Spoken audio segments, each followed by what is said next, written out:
स्वास्थ्य विभाग रे स्वास्थ्य सेवा नारे चली हरिलुट। साधारण लोकंकु स्वास्थ्य सेवा जोगाई देबा पई सरकार अनेक अर्थ जोगाई देबा बेले तार सदुपयोग हेउ नथिबा देखिबाकु मिलुछि।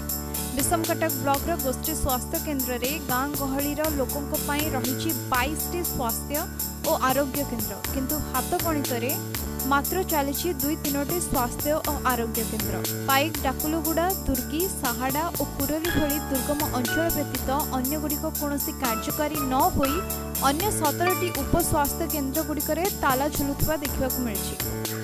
चाकचक्य भरा साहाड़ा उप स्वास्थ्य केन्द्र एठी सब प्रकार सुंदरता देखा जाउची, किंतु स्टाफ मानकर अभाव मध्य परिलक्षित होईची।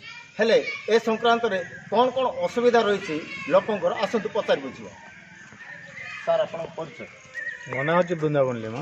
अच्छा, कौन रही आपणकर उपस्वास्थ्य केन्द्र समस्या? आज्ञा आप देखुं साहाड़ा स्वास्थ्य केन्द्र बहुत सुंदर देखा जाउची। आ जगह को 5000 लोक अंचल यहाँ सबुदिन शह शह रोगी आसुंती।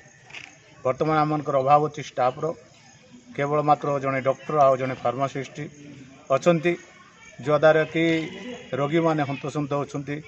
आम लैब्र अभाव अच्छी। ये लैब न होवा द्वारा आम एठू प्राय 20 किलोमीटर विषम गोटे जावाक पड़ुची। एनाम गोटे अच्छा जद्वारा कि प्रसव माँ मानकर अभाव अच्छी। से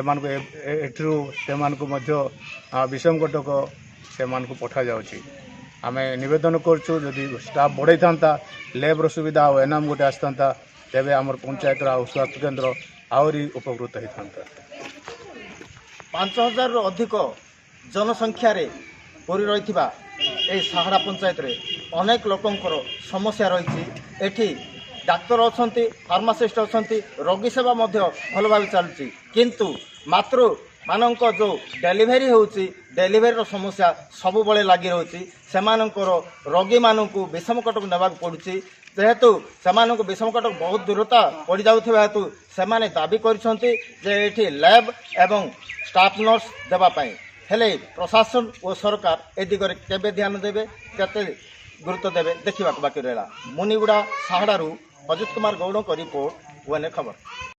किंतु उप स्वास्थ्य केन्द्र गुड़िक नियुक्ति पाइथिबा कर्मचारी माने कहा छत्र छाया रही सठिक कार्य न तुलाई सरकारी अर्थ लुट कर जाउछि ता भगवान को ही जना।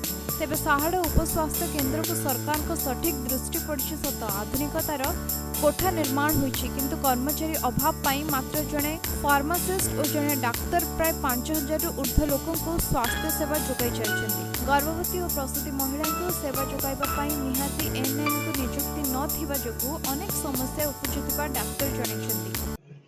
मो फार्मासिस्ट पीएचएन साहाड़ा फार्मासिस्ट। अच्छा, आपनकर ए जो स्वास्थ्य आरोग्य केन्द्र रही कौन कौन समस्या रही सर?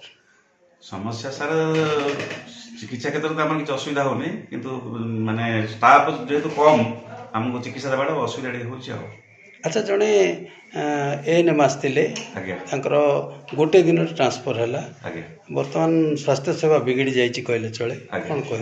निश्चित भाव आम जेहेतु गोटे स्टाफ नर्स रोचे, जेहेतु डेलीवरी पॉइंट डीपी पॉइंटा आमको डेलीवरी करने बहुत असुविधा हो। गोटे स्टाफ नर्स 24 घंटा काम करवाटा बहुत कष्ट हो। भी आम गोटे चिठी गोटे कर सीडीएम सार को देचु गोटे एलटी दरकार और गोटे एटलिस्ट गोटे एएनएम कि स्टाफ नर्स दरकार। सर केबे देथिले? सर मासे खंडे कौन कार्यानुष्ठान निया जाइछि बर्तमान पद कि जना पड़नी।